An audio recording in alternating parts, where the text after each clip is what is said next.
Sai cosa sono i jobs to be done? Li hai sentiti nominare ma non hai ancora capito bene nel profondo che cosa vogliono dire? Benissimo, allora scopriamolo insieme.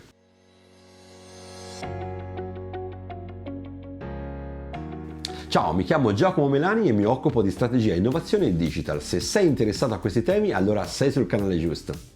Ma scopriamo insieme che cosa sono questi jobs to be done. Il job è un lavoro che compie una persona nel tentativo di migliorare la propria condizione, per migliorarla oppure anche per raggiungere un nuovo stato che preferisce. Quindi in definitiva il jobs to be done mette al centro le persone e il loro desiderio di migliorare la propria situazione.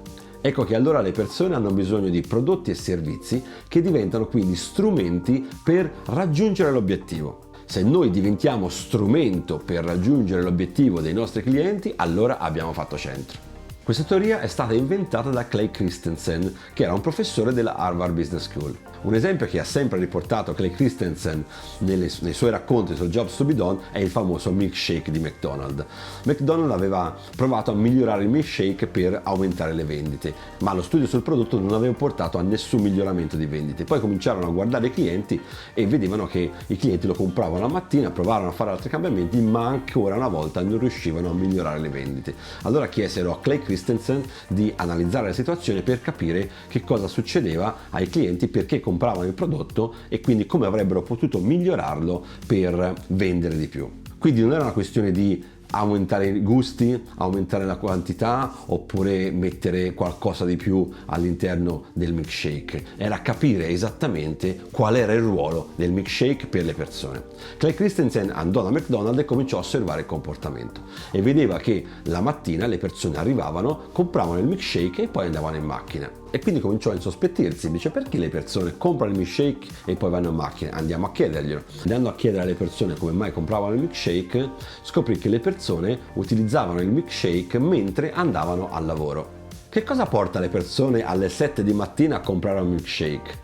Questa è la domanda fondamentale che si fece Clay Christensen e per cercare di capirlo iniziò a osservare i comportamenti delle persone. Poi, andando a chiedere, scoprì questa cosa, che le persone bevevano il milkshake mentre andavano al lavoro. Voi sapete che molto spesso negli Stati Uniti il percorso casa-lavoro è un percorso abbastanza lungo, immersi nel traffico, e quindi il milkshake veniva bevuto nel andare al lavoro e quindi serviva per riempirsi lo stomaco e bere qualcosa di, energetico, ma alla fine il vero motivo per cui le persone compravano il milkshake era per passare il tempo, per fare compagnia. Quindi il milkshake diventava un elemento di intrattenimento nella noia del viaggio verso il lavoro, nella noia del pendolarismo, uguale tutte le mattine, un'ora di macchina. Adesso potremmo dire ci ascoltiamo il podcast, ci ascoltiamo gli audiolibri, impieghiamo il tempo parlando su Clubhouse, ma all'epoca quando fu fatto questo studio non c'erano queste cose, quindi le persone al massimo potevano ascoltare la radio,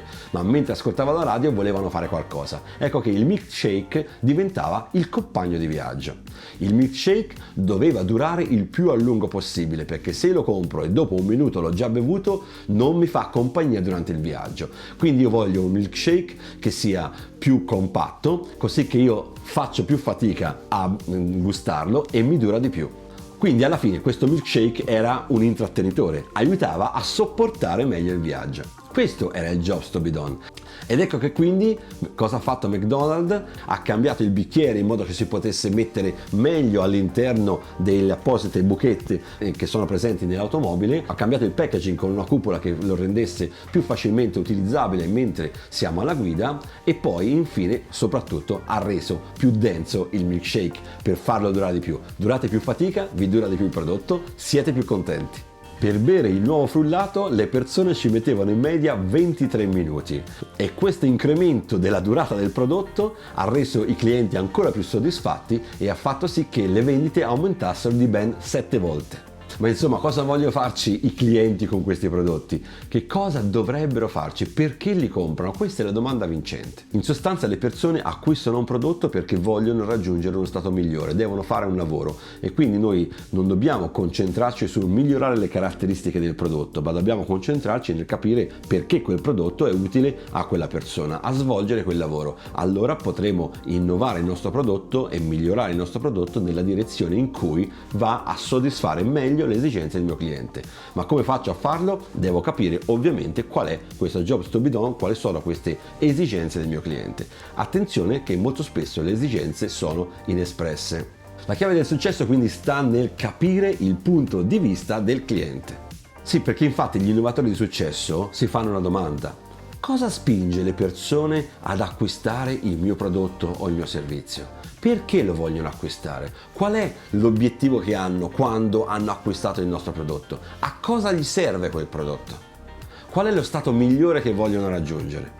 E questo ci porta a una definizione di 3 tipi di jobs. I jobs possono essere funzionali, possono essere emozionali e possono essere anche sociali. I job funzionali sono quelli strettamente legati agli obiettivi da raggiungere e ai compiti da svolgere. I job sociali sono quelli in cui il cliente vuole apparire in un certo modo di fronte alla società, quindi sono tutti quelli che riguardano ad esempio lo status sociale. E infine i jobs emozionali sono quelli in cui prevalgono le emozioni, come vuole sentirsi il cliente. Se io compro quel prodotto, quel servizio, mi sento bene, compro il cioccolatino e mi coccolo perché quando lo mangio questa cosa mi fa stare bene. Questo è un job emozionale. Quindi in questo caso del cioccolatino non lo compro per sfamarmi, job funzionale, ma lo compro per farmi una coccola, per farmi star bene. Questo è un job emozionale. È quindi importante capire in quale dei 3 jobs si posiziona il nostro prodotto. Ci sono alcuni prodotti che sono puramente funzionali, ci sono altri prodotti che invece sono puramente, ad esempio, emozionali. Per farvi un esempio, vi posso citare il famoso Theodore Levitt che disse che le persone non vogliono un trapano con la punta da 6 mm, ma vogliono fare un buco da 6 mm. E questo perché? Perché magari devono mettere una mensola e nel montare una mensola quello è il jobs to be done. Quindi una persona vuole montare una mensola sul muro e per raggiungere l'obiettivo, quindi l'obiettivo può essere abbellire la casa, avere un nuovo spazio per mettere i libri e via così. Ecco che il trapano diventa strumento di raggiungimento dell'obiettivo. Se riusciamo a montare la mensola siamo contenti. Quindi ricordatevi, le persone nella loro vita non hanno bisogno di fare fori, hanno bisogno di montare mensole. Quindi quando analizzate le persone ricordatevi di analizzare quello che vogliono ottenere e quindi per ribadire concetto finale ricordatevi che il vostro prodotto o servizio deve diventare strumento per raggiungere un obiettivo, strumento nelle mani del vostro cliente per raggiungere un obiettivo. Solo così riuscirete ad avere un prodotto che sarà veramente vincente. Ed eccoci arrivati alla fine di questo video, grazie mille per avermi seguito fino a qui. Se avete domande, curiosità o semplici osservazioni scrivetele nei commenti, sarò ben lieto di rispondere. Fate like per sostenere il canale con l'algoritmo di YouTube e naturalmente iscrivetevi al canale così da non perdere i prossimi contenuti. Ciao!